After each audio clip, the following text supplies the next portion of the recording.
Saucy Not Bossy.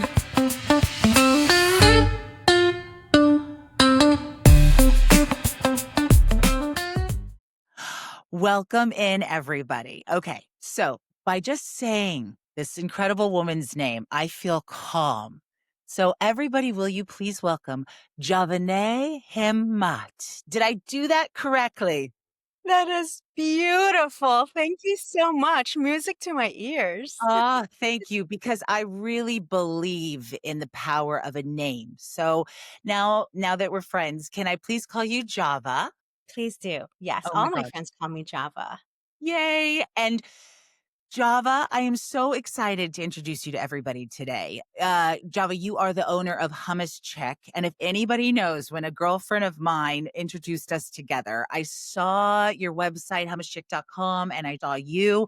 And then I saw your recipes and just all of what you create organically. And I was like, I need to be her friend because not only do I love hummus, but just the essence of who you are is just so calming and kind. Oh, So, thank you. yes. So I'm so excited to talk to you today about your journey with Hummus Chick and just you as a leader in your community. So, everybody, again, this is Java. I want to begin with your background. You're Persian and you grew up in the UAE. Can you tell people what it's like growing up in the UAE? Absolutely. I was born to Persian pioneers in United Arab Emirates, and my parents moved to UAE before UAE was even a country. It was a piece of land. And my father's dream was to, go to UAE, make some money, then make his way to Germany to study physics. But then UAE became a thing where there was an opportunity for entrepreneurship. So they stayed, they settled. My parents started a family, and my sisters and I were born in UAE when UAE was just a desert. So we watched the country become this beautiful, glamorous place that now we call Dubai. Dubai is a city in the United Arab Emirates. And the city I grew up in is called Al Ain, which also means the oasis or the eyes. And the royal family lives there, but it's known for its dates, giving the fruit of date. And and that was really my childhood, where we collectively as a community, everybody was from a different country, so we all spoke different languages, and I thought that was normal. I thought Mm. it's normal that your neighbor does not have the same culture as your parents. I thought it was normal that my best friend from elementary school, ate Chinese food for dinner. Everything was so normal because that was the multiculturalism of the UAE. Everybody came together to build this country. Because it was very small, my parents made a decision to introduce us to the rest of the world that had so much history and rich culture that UAE was still very new to, because it was still a very nomadic place. So at age 4, my parents took my sister and I to a trip around the Western Hemisphere. And we went everywhere in Europe. I mean, I remember London and Vienna, and one of the stops was Disney World. Oh, And what 4-year-old doesn't love big, Mickey Mouse in a costume and colorful, entertaining events? And I was like, oh, this is where I want to be when I grow up. In that moment, my destiny was sealed. Yes. and you So remember that as a 4-year-old? very clearly, very Wow. clearly. Yes. You said you grew up with all different kinds of food. What was your household like? What did you guys have for dinner? Yes. My mother mostly cooked Persian meals. Mhm. Um, but again, because we were so intertwined with our neighborhood and our community, we adopted different recipes from friends and neighbors, such as lasagna from Italy or hummus from the Lebanese, my best friend's mom. Everybody, she's very busy as an entrepreneur here. That's actually a reminder of gratitude. Yes. Wait, I love that. Can you elaborate on that? That's so cool. Yes, every single morning, um, I have an alarm that for some reason I forgot to turn off this morning that reminds me to take a moment and to share a few things that I'm grateful for. And I would like to actually express my gratitude to you that Oh, and our friend Kayla that introduced us and for this beautiful, delicious conversation. I love that. Back Yes. at you. See, that's what I'm saying. Your energy before I got jumped on with you, I was like, "Ah!" I was like, it's like, what would Java do right now? She would Oh, just like peaceful, be present, let it yes. flow. I love Work that. in progress. Yes. Oh, I love that. Yes. Yeah. Gratitude reminder. Mhm. So Gratitude reminder. going back of the gratitude of your household, so and Mickey Mouse being introduced to Yeah. Mickey Mouse at 4 is pretty huge. Did you ever go to other kids' houses and like the food better than your family food, or was it just different? What was it with all these cultures? Pretty incredible. All these cultures had one thing in common, and that was these recipes came from a place of legacy. Mm. And as a child, I remember, like, for example, going to my best friend's home, Susie. Susie was half Egyptian, half Chinese, and half of their meal was enjoyed with chopsticks, and the other half of the meal was enjoyed with forks and knives.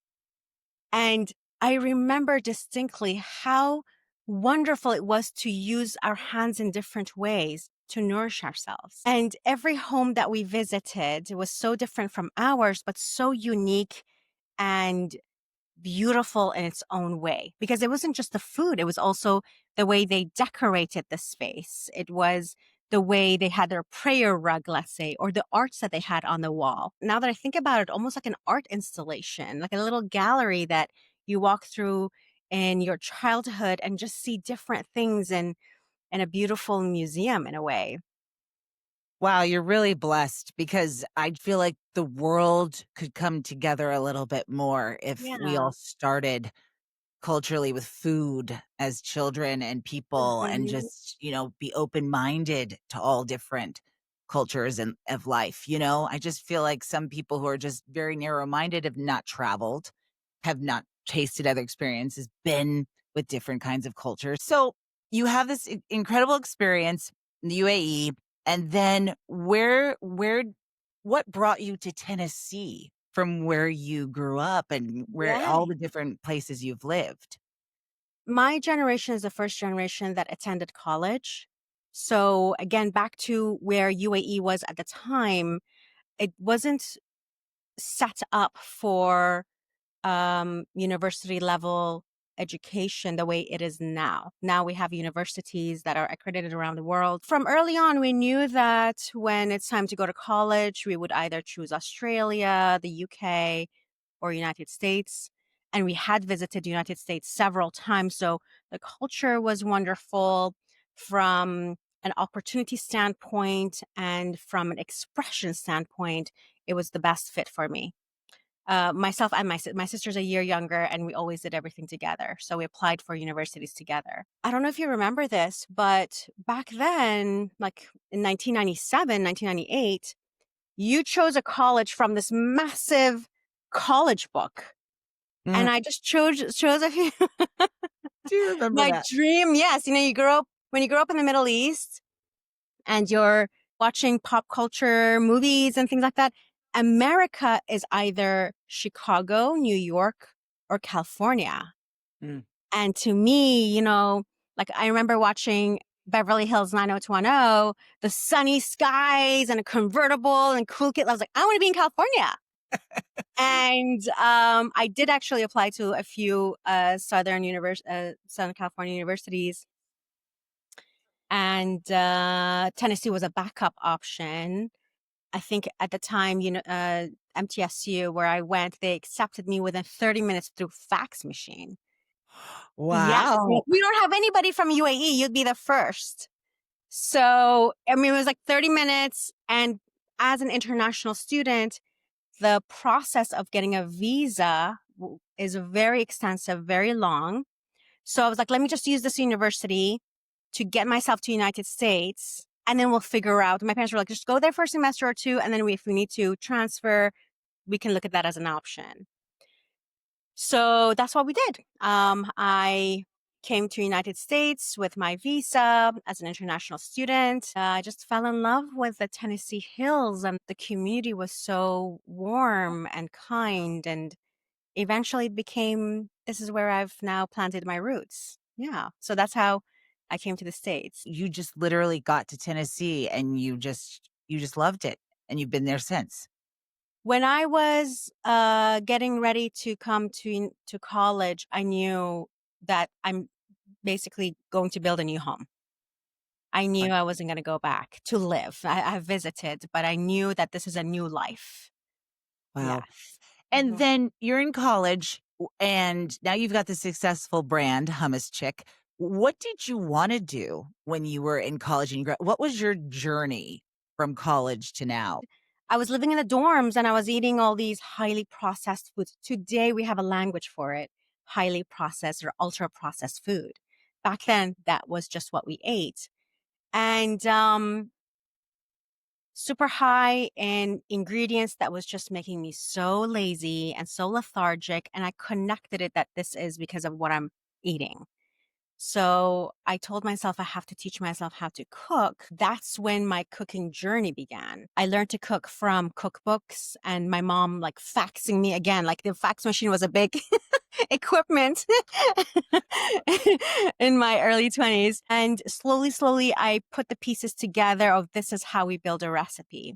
The reason I used cookbooks was because really there was a lot of storytelling behind it. There was a lot of structure and the yield was normally, if you look at cookbooks, traditionally, the yield is usually between 4 to 6.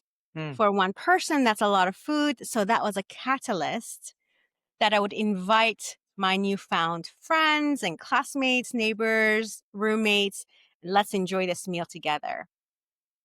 And then I found out that when you are intentional and you use high quality ingredients, food becomes a love language.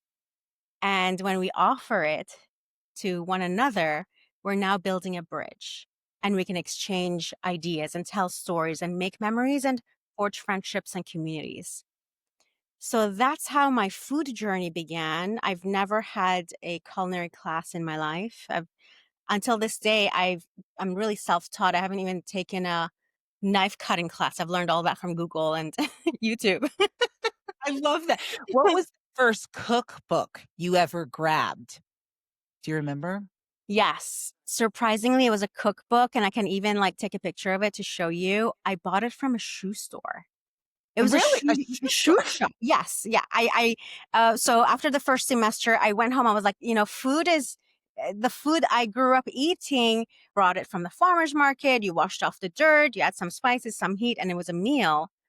And so, first semester from the dorms, I went back home and I was shopping for shoes. And this shoe shop had a book section, and some of the books were cookbooks. And so I just remember grabbing this book, and one of the first recipes was a hummus recipe. And over Wow. the years, that hummus recipe has evolved into what is hummus chick now. But it's so amazing when you just look up around you, the clues that life give you. Like in a shoe shop, I find this book, cookbook. Yeah. That's amazing. Yeah. Wow. Hummus is such a huge brand now, and Mhm. believe me, I am so excited. Everybody, Java sent me hummus, and I have not tried it yet. My daughter tried to put her hands all over it last night. I'm like, no, I want to taste it with Java and talk about it. But since it's so wonderful and known now, was there any hesitance from people, or was it? Absolutely. Yeah, talk to me about that. Absolutely. My cooking journey started in the year 2000. Some of my friends, because they were well traveled, they had an idea what hummus was. Most of them did not. And there was the explanation, well, this is a Middle Eastern dip. It's made with chickpeas and sesame paste and so on. Throughout my hummus experience, I think it's similar to someone that either likes soy or not. With hummus, it's the same. You either like hummus or you don't. And that's okay if you don't. A lot of people liked it. And I had my own spin on it. For example, I would garnish it with pomegranates, which is one of my favorite ways to eat Mm. hummus. Hummus is a beige color. It really plays a beautiful canvas to add lots of colorful fruits and vegetables and edible flowers so you can like feast with your eyes. There was a lot of education around the recipes, and it wasn't just hummus, it was also tabbouleh. In the Persian culture, as you know, rice and tahdig is a huge thing. So there was Yeah. so many new and nuanced type recipes that was new to my friends. But I think, I think they enjoyed it. We're still friends. So Yeah, and I think the world's enjoying this too. The OG tahini sauce too. I cannot wait to try this. You find a cookbook in a shoe store, which is just so Mhm. magical. It's like one Yeah. of those Disney experiences, right? Going back to Disney.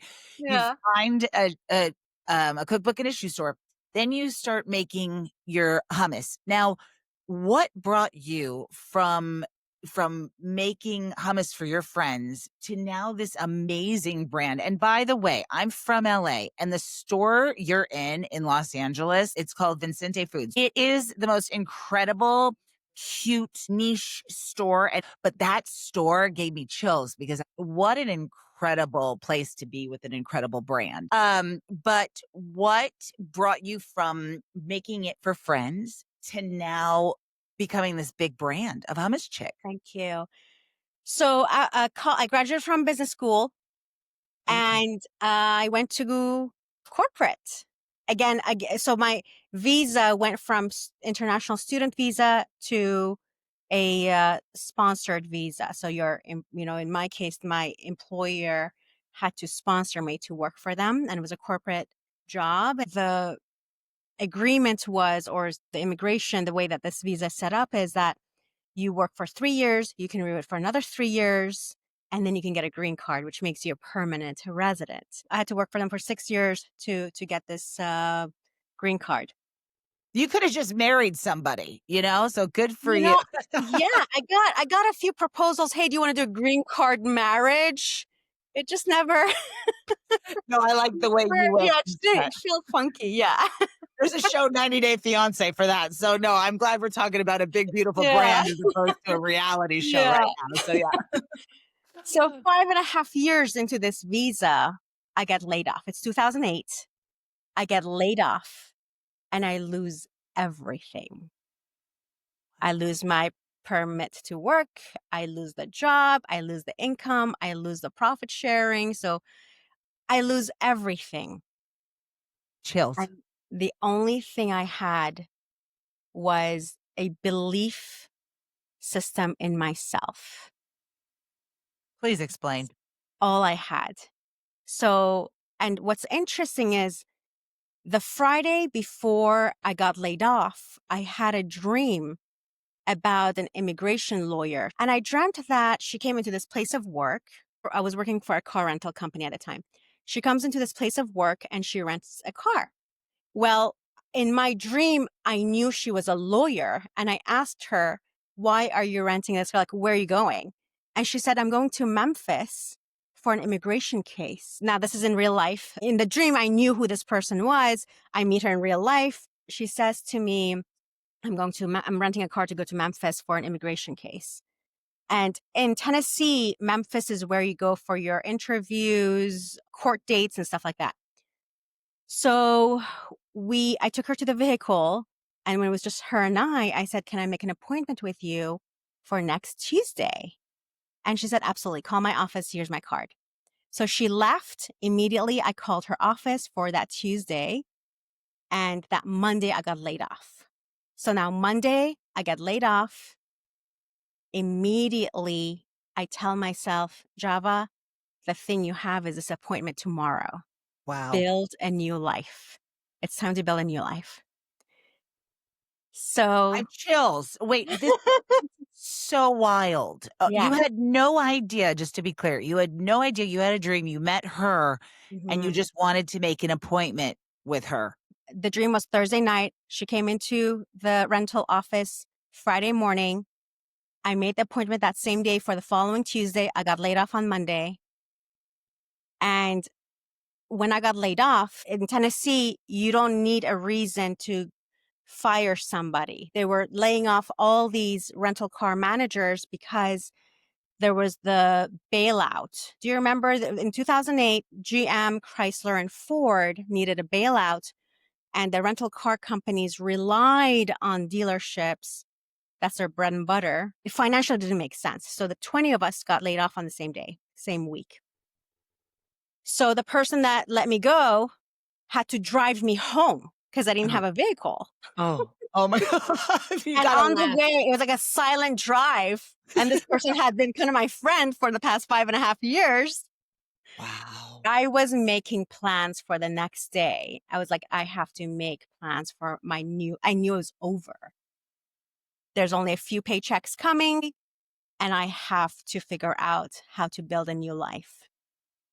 Can I pause real Yeah. quick with that? Have you known since you were a child the resilience in that? Because I see people get in their own way and feel stuck. Because that's a moment, Java, of I don't know what to do, desperate, and going to bed for the next 2, 3 weeks, right? Mhm. And just staying in bed.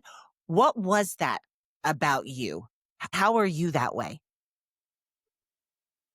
I think there's several things. One is that I grew up in a household where my parents came from a place they weren't familiar with. So they left Iran in the 60s and 70s, moved to a place that nobody knew about. My mother never spoke the language. She had to teach herself a language.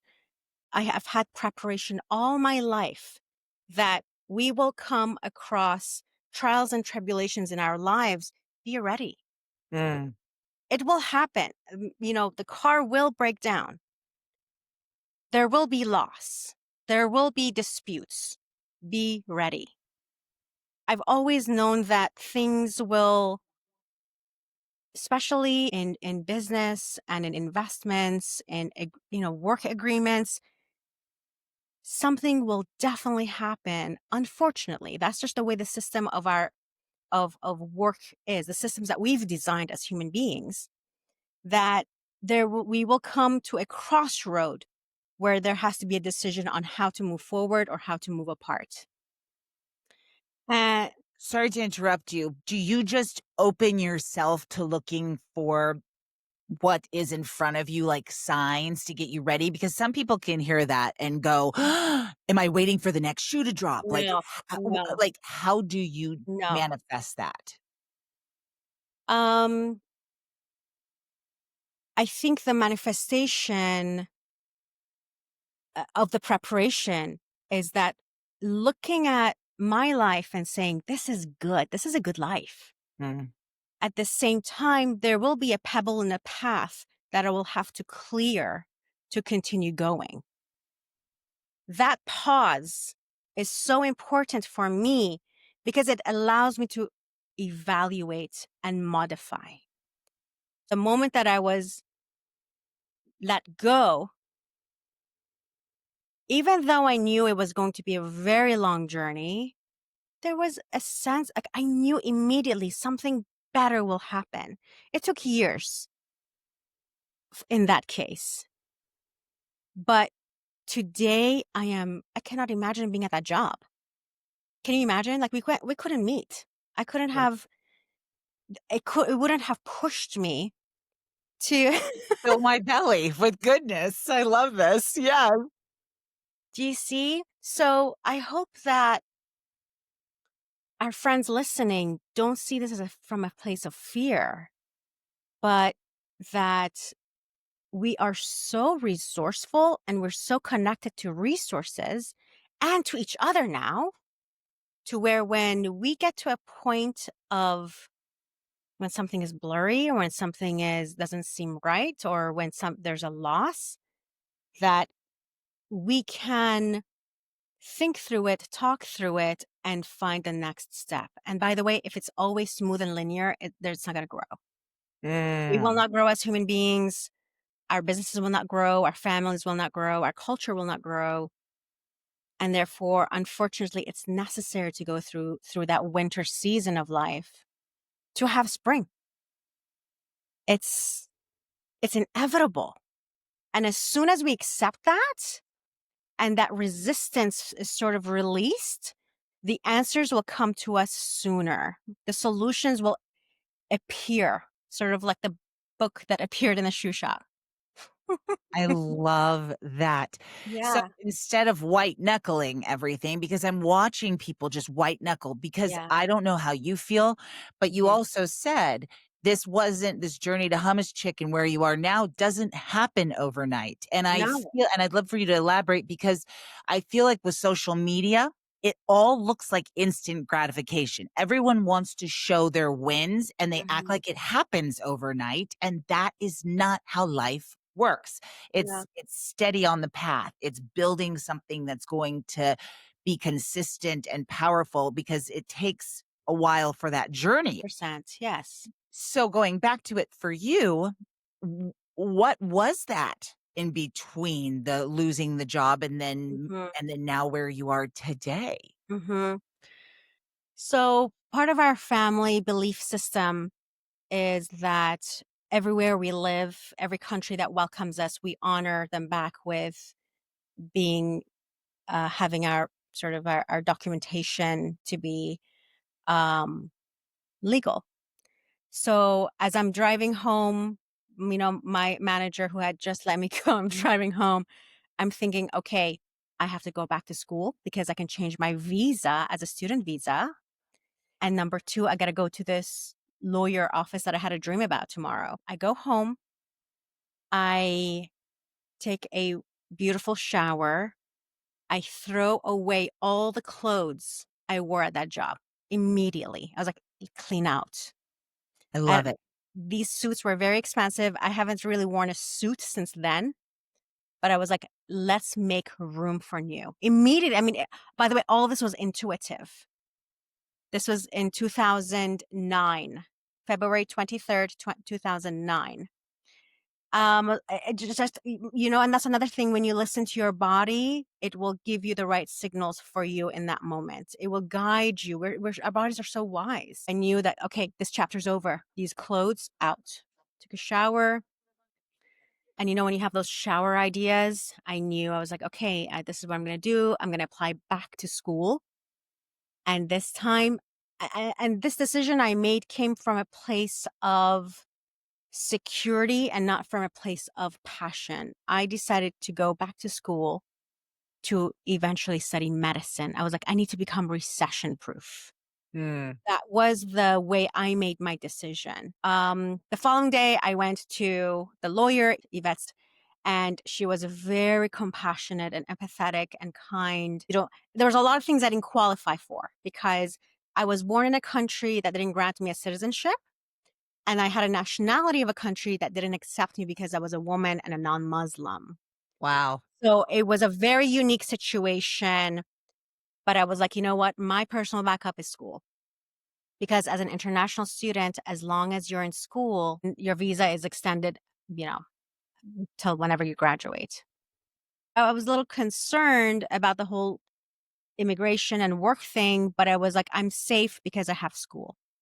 So I went to school to study chemistry while Yvette is figuring out this case. And by the way, this is like taking months at this point. I am a little bit clumsy. When I was in the chemistry labs, I almost set the lab on fire 3 times. 3 times. And I was like 10 years older than everybody else. And they were like, Java, you are banned from touching the gas knobs. Yes. Oh, no. Yes. Oh. Oh So, my yeah. god. So as I am in school, Yvette calls me and says, hey, Java, we have an appointment with Memphis in October. You will have an interview with the immigration office and let's prepare for it. And I'll meet you in Memphis. The date came along. I went to the interview and of course I passed. And they were like, here you go. Here's your green card. And here's your permit to work. Wow. Yes. So I got the permit to work and the economy was still in a place that people weren't really hiring. The place that saved my life was Starbucks. Now, even Really? though my name is Java, I coffee. So, yes. So I worked at Starbucks and the gift of Starbucks was that I learned the cadence of how to make a beverage. So every Starbucks beverage that you order is exactly the same as the one that you did last time. If you get, let's say, the same grande, latte that you got is the same because of their consistency, their cadence, the timing. And that was a masterclass for me. I Mm. didn't know it at the time, but those lessons that I learned, along with the chemistry background, eventually led to starting Hummus Chick. So I'm in school, I'm at Starbucks, I'm figuring out my next steps. And I realized that, it's getting close to taking MCATs, but I don't want to be a doctor. I don't want to study medicine. And I was really anxious about that.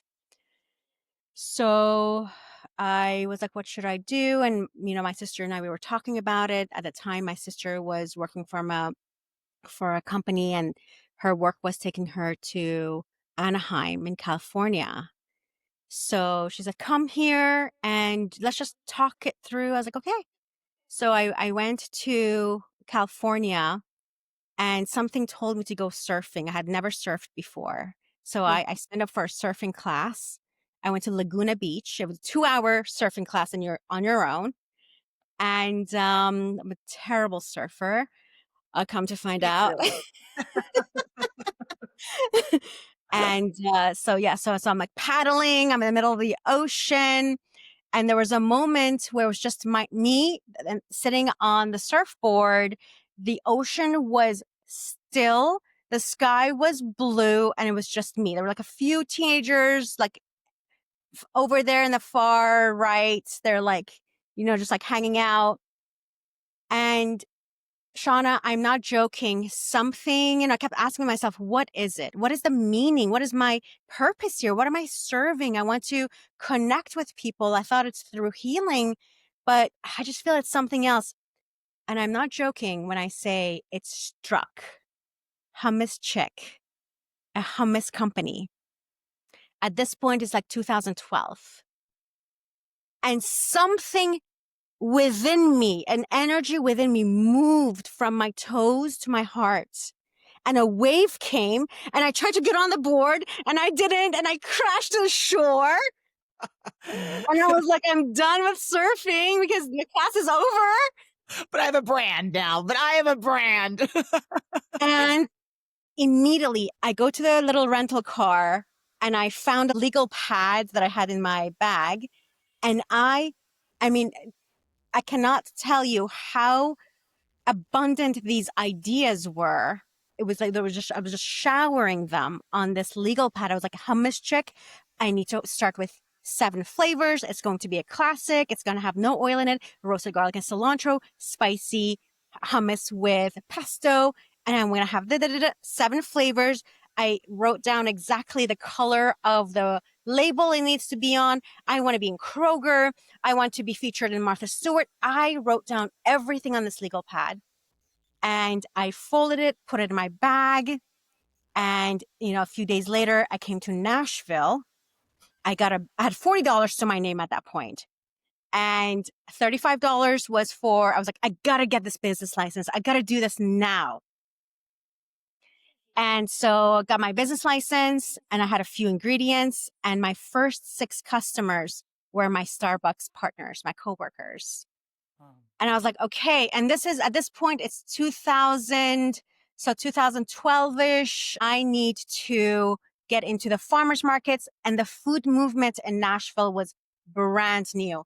Like we said earlier, people didn't know what hummus was, what is organic food, what is clean eating, like all of that brand new. And I was doing it because I'm this foolish dreamer. It's just something, the energy, and it's something within me, my molecules told me to do this. And so I signed up for the farmers market, and the first week, I told myself, you know what? It would take me probably 1 hour to sell 10 units because I have to explain what this product is. So I'll take 30 units with me. I sold that within an hour and a half. Like, I was like, oh, so next week I got to double my order. So I doubled my order, sold out. And week after week after week, I kept selling out. And then I learned the supermarket, or the independent market brand. and Whole Foods approached me in one of the farmers markets. I had sold out at the time. I said I'll be there tomorrow to bring samples. At the same time, I'm working a couple other jobs to fund Hummus Chick and my life. At that point, it was June of 2014, and I got into Whole Foods December 2015, which my 10 years with Whole Foods is coming up. Yes. So, yeah. So remember the legal pad I wrote all this stuff on and I put it in the bag? I forgot about that. Um, After Hummus Chick started a year and a half later, I went to Expo West, which is one of the biggest food shows, and it's in Anaheim, the same place I went, down the street from the beach. And I was rooming with one of my great friends who was also a food entrepreneur. We were in this hotel room and she said, "Hey, Java, do you have a toothpaste? I forgot to pack mine." I said, "Yes, let me look." I put my hand in the pocket of this bag and I pull out that sheet of dreams that I had. I open it and everything I had written down had come true. Wow. So, I really believe in that. Wow. yes, Were you just stunned? I What was that moment? it took my breath away because before that trip with with my friend, the Friday before that, I had just gone into Kroger, and that's a very difficult account to get into. And one of the things I had written down is I want to get into Kroger. It was just so beautiful to see that this genuine idea that I had evolved into something that is in real life and that we can touch and see and taste and share. How did you get to a Kroger? So for everybody out there, Kroger is a huge, imagine your big grocery store wherever you live. That is a Kroger. So that's really impressive. Yeah. I knocked on so many doors and I still do. And Calling, knocking, how? Tell me. with Kroger, uh, again, this is very new in the food and the culture of Tennessee, and I would say Southeast, where the local movement and the local foods and the farmers market culture grabbed such an interesting attention from Kroger shoppers and Whole Foods shoppers to where the leadership of retailers were like, what are the farmers market people selling that we can bring into our stores to capture that foot traffic? And the independent food makers became the sort of like the leaders of that movement. At the time with Kroger, I had a friend who had gotten her product through Kroger. So I asked for the contact information, called them and they didn't answer. And I called again and, it took a few phone calls. Somebody picked up the phone finally. And I introduced myself and what I wanted. And they said, come to our corporate office with samples. And so that's how the Kroger relationship began on a local level. Now, today, applying to Kroger or Whole Foods or Albertsons, Safeway, the process has completely changed. And there's more competition. Our standards are higher. More certifications are required. But on a local level, the barrier of entry is a little bit easier. To scale nationally, that's when it gets more expensive and um, they're just more doors to knock on. Yeah. Yeah. Yeah. Okay. So now I'm dying to try. Yes, What it's you lunchtime. sent it to me. Okay. So I'm so excited. So we got the classic. You sent me the garlic and cilantro hummus. I'm gonna try that first. Do you have one that's your baby? Okay, so all of these recipes are my recipes, and I often get asked, which is your favorite, which is your baby, and it really depends on how I'm enjoying them. So, like the classic, I just love it on its own. It really just depends on what I mean. They're amazing as a snack, great spreading on sandwiches. We have a client that adds our smoky chipotle to burgers, tacos.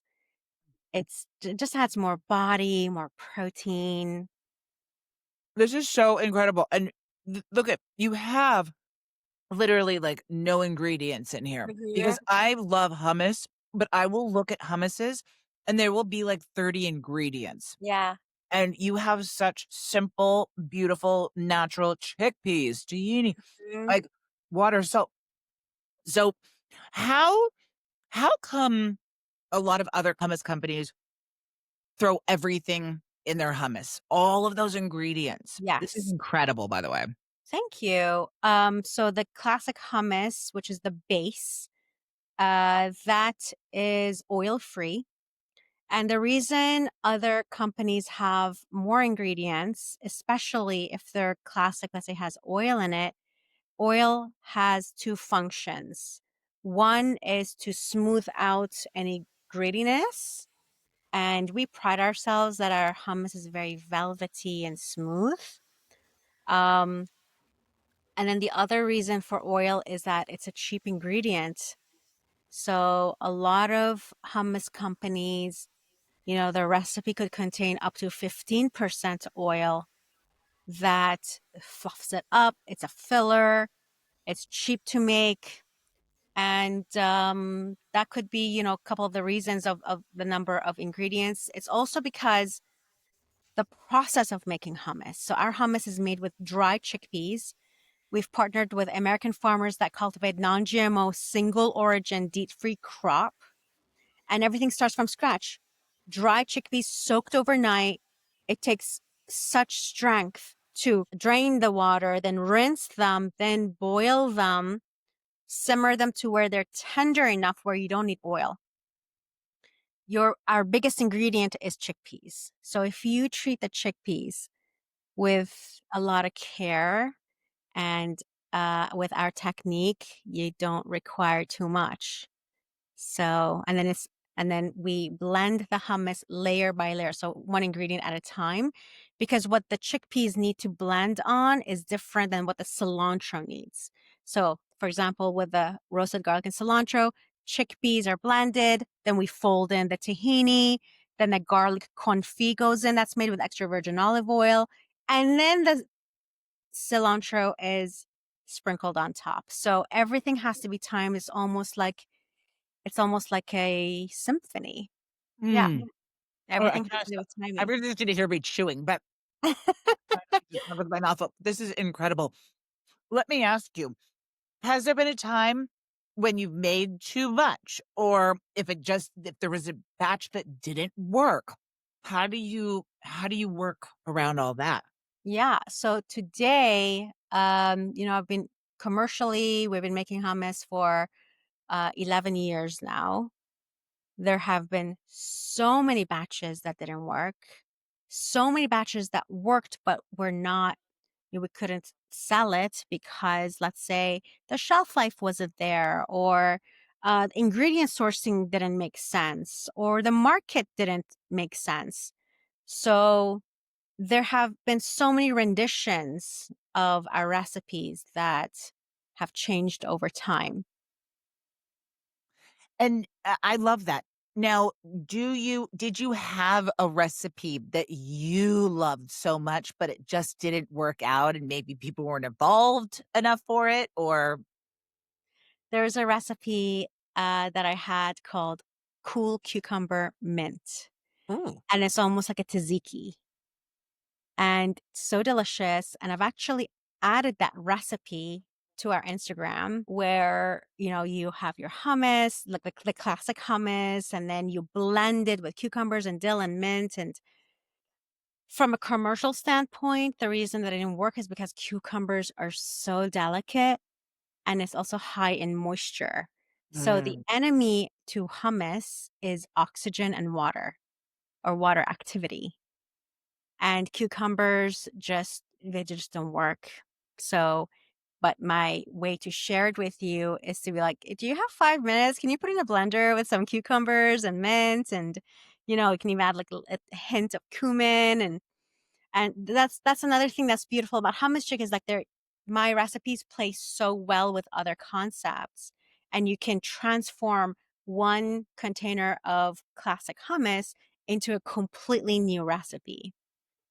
So, And I love your website. Everybody has to go to hummuschick.com. And then I love your social media. That's how we got introduced is through there. yes. But I love how bright and colorful and all the recipes and your engagement with it. Mhm. Like I said in the beginning, that's what just attracted me to you. And then I was like, oh, she got hummus too. She's going to be my new hummus dealer. What would you say now that you're in your, do you ever feel with the company, it's thriving, it's doing amazing. Now that you're at a place where you're in stores and you're thriving, do you feel that sense of hustle or do you have more of a life work balance? Does that make sense? Absolutely. The hustle gets priority.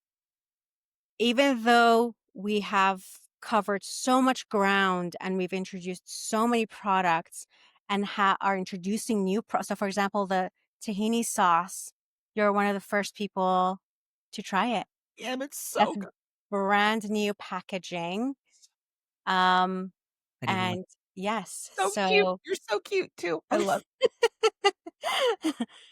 um, I was having this conversation with somebody yesterday who's starting out, and they were saying, "At what point do I step back?" And in I haven't gotten to that point yet because as you're growing, your expenses grow too. So when there's growth, I haven't experienced where the expenses or the overhead stay consistent because let's say you're growing well now, you need, let's say, more salespeople. You're going to need more, you need to invest more in, let's say, equipment. So as you grow, the investments and expenses grow too. And this is such a beautiful conversation because is there a moment of intersection between calm and where you thrive? Do we come to that point as entrepreneurs? I haven't answered that yet. And I hope next time we speak, I may have figured it out in a few years, let's say. But today I have not. Hummus chick is so important to me. It's a priority along with my health and well being, along with my relationships. Those are the three things that are priorities to me. And I will do anything to protect them, to grow them, and for them to be like on the top of the list. For example, right now, world travel is not on the top of the list. Hummus chicken relationships and my well being are. So that's how I'm framing that question and thinking about it. And I think this is going to be a long season for me until we get to that point, a point of calm. Can I step back? Can I think about new passion projects? I'm not there yet.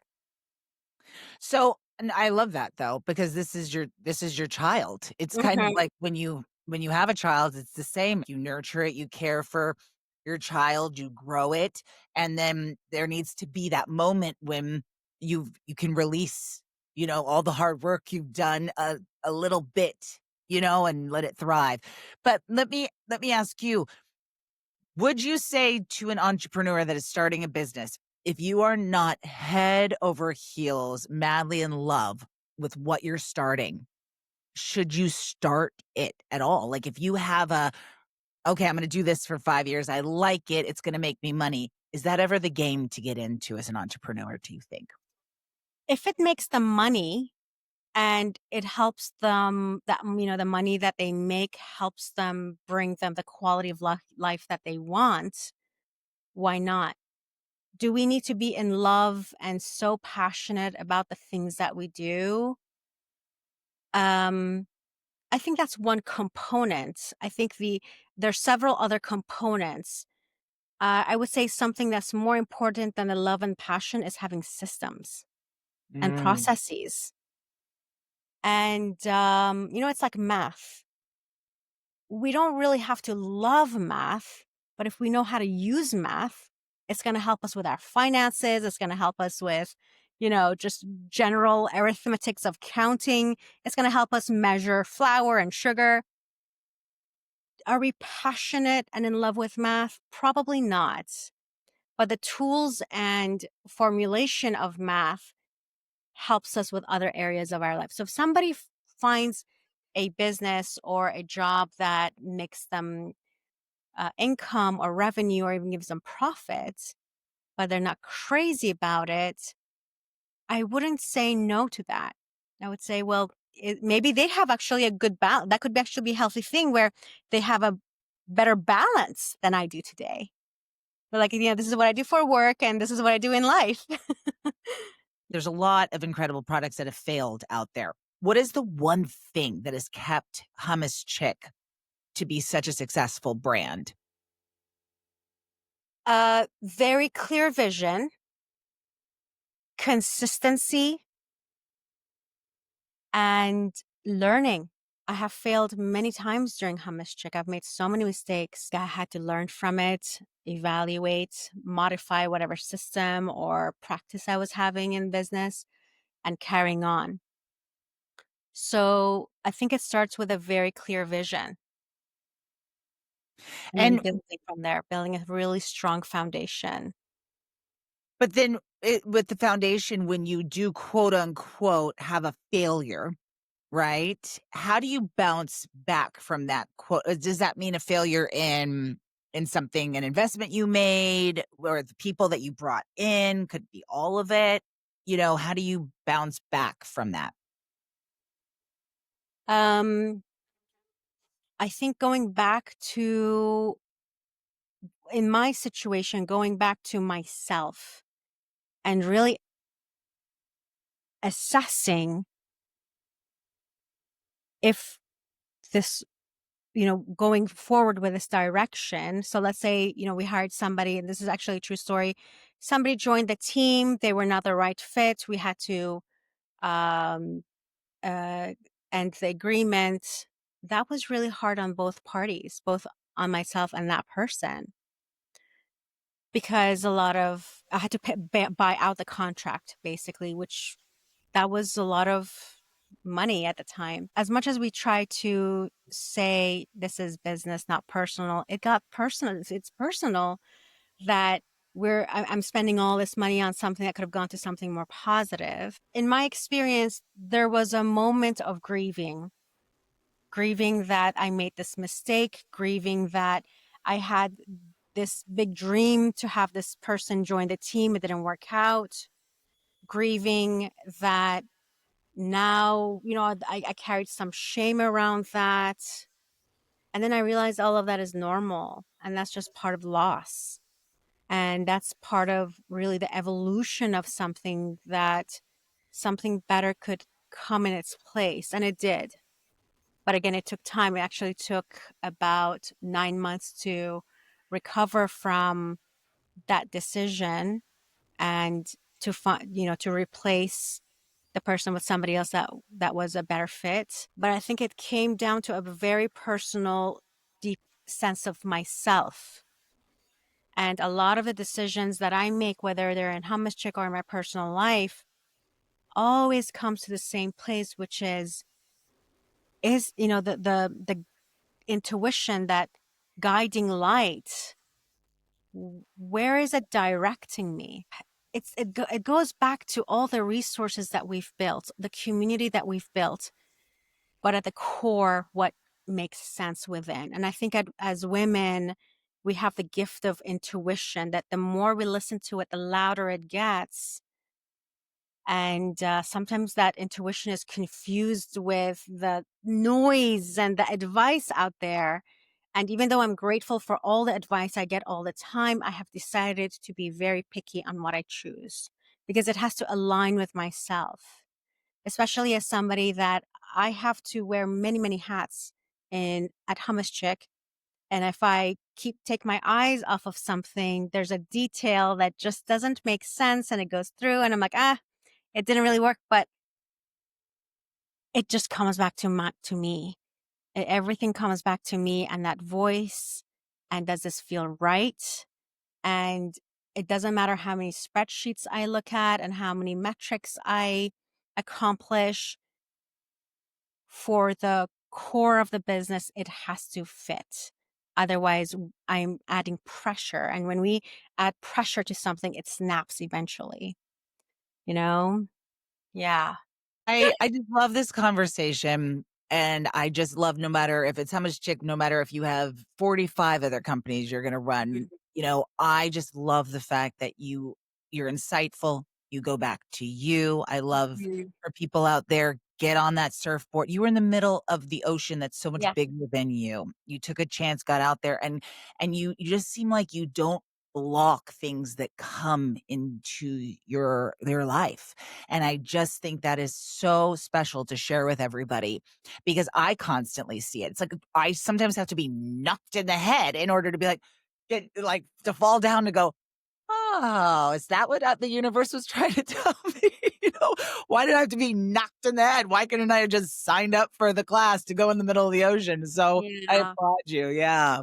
Well, I have blocked a lot. I'm sure I was given the opportunities that I could handle at that time. I'm sure that there are so many other things I missed along the way, but the capacity that I've had to attract and receive what was in front of me was what I was prepared for. And let's say the mistakes or the mishaps that have happened along the way had to be part of it. The winter season. What other company could I have started that would have been maybe easier? Because food business is not easy. Uh, and then I think to myself, well, this is what I chose. This is what I chose to attract. Well, you And this is, attracted me, and I thank you. That's all I you gotta see, say. yeah. Oh, back to Yes. me. But no, but I wanna thank you for all your talents. I wanna thank you for finding that book in the shoe store. It's literally like the beginning of a Disney movie. I know I keep going back to Disney, but I'm watching so much Disney, and there's so much and I never understood before children, because I was never a Disney kid, why everyone likes Disney. But it's like a dream to dream and the vision behind Yeah. it and all of the goodness, and that is I feel like that is you. And I thank you so much for introducing me to your company, telling me about yourself. I love that. I love that from now on, I'm going to be obsessed with real quality ingredient. I'm going to just look at all hummus so different now. One more thing. Where do you see yourself in 5 years? Where do you I see it? honestly, Everybody out there. I see myself back on the surfing board. I I really love want to become better at it. Yeah. Will you come with me? Yes, yeah. I live on the Central Coast. You need to come Yes. visit me. I am in Let's surfer's go. paradise, and I even dated a surfer once, and I wasn't even good at that. So, so come up here. Let's do surfing class together because that It'll would be make me fun. so happy. Yes. In 5 years, I see myself reclaiming a deeper relationship with nature. It's something that I'm actually working on now that I really want to get into herbology. I really want to get out into nature more. The ocean, the mountains and the desert really call to me. The relationship with myself and nature is such a sacred connection that I have that always supports me. And it always gives me the wisdom that I need because as I said, I'm a foolish dreamer and I just have so many passions and I get excited about so many things. Relationship. So in 5 years, I really hope that I have gotten deeper into that place because even if Hummus Chick gets bigger and I start another business and, you know, travel more, end of the day, it's the relationships that matter. I think that's really, really where my time and investment is most precious to me. And, and you're part of that family now. So very grateful. Well, I'm grateful to you, and thank you for sharing your story and just beginning of a beautiful friendship. So Yes. Thank Yes. you, and thank you for my tummy, and I can't wait to send you photos, and I'll put photos all over on my social once we air this of my daughter eating the hummus because she is obsessed with hummus. Amazing. Thank you for starting Oh, her so early at 4, actually. so She's smart. 4 years old, just like your journey started with travel. She's gonna just love this journey of Hummus Chick. So That is thank so you. amazing. You're amazing. And thank you, Java. You are so wonderful. I can't wait to share your social media, everybody. Oh, it's so great. And hummuschick.com and all the recipes. And after I leave you, I'm going to go get a pomegranate and I'm going to follow your pomegranate recipe. I'm so Yes. excited. Thank you so much, Shauna. It was such a pleasure. I am so grateful for your podcast, for you, for your family, and I am very humbled to be welcomed. Thank you so much. You're the best. Thanks, Java. Thank Bye, you. honey. Bye. Bye.